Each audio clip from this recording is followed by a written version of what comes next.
Communication de deux esprits ayant des comptes entre eux. Tu es venu? Oui, et je l'ai voulu. En tenant compte de rien. Mais envers qui? Envers ce frère que tu as dédaigné. Il n'est pas là. C'est qu'il n'a plus besoin. Ce frère que tu as trahi, que tu as trompé. On ne se voit plus. Mais tu n'es qu'un monstre, et je contiens mes mots. C'est la colère qui me ronge.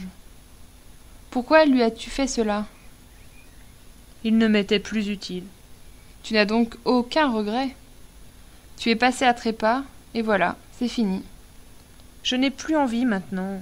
Ça m'est indifférent. Tu me dégoûtes comme tu es. Et pourtant tu es après moi, alors je t'attire.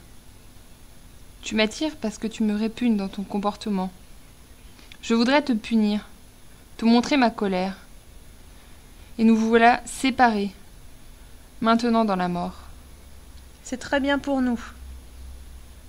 Je ne peux plus te tordre le cou, te traîner dans la boue. Je ne crois pas que tu en sois capable. Tu es toujours aussi pervers. Tu nous provoques. Tu sais que c'est comme cela, que tu aimes que je me positionne. Tu es immoral. J'aimerais ne plus être là. Tu n'es qu'un vil serpent. Tu ne le mérites pas, en effet. Un autre esprit intervient. Allons, cesse de lui vouloir querelle. Il a voulu prendre ma femme aussi. Et après, te crois-tu avancé? Que cherches-tu encore? Et même si tu pouvais lui tordre le cou, as-tu seulement avancé d'un seul pas dans ton évolution spirituelle? As-tu compris seulement ce qu'est la vie, dans le monde où tu es, incapable que vous êtes, ne regardant que les faits matériels, et ne vois-tu pas, tous ceux qui vous ont précédé et qui vous tendent la main, vous offrent autre chose que vos disputes vaines. Ce manant a survécu. Bien sûr qu'il a survécu. N'est-il pas enfant de Dieu comme toi? Parce qu'il a le droit, lui aussi, à être aimé, à être protégé tout autant que toi. Que connaît-il des lois suprêmes? Rien. Toi non plus. Il a besoin d'écouter, il a besoin d'apprendre.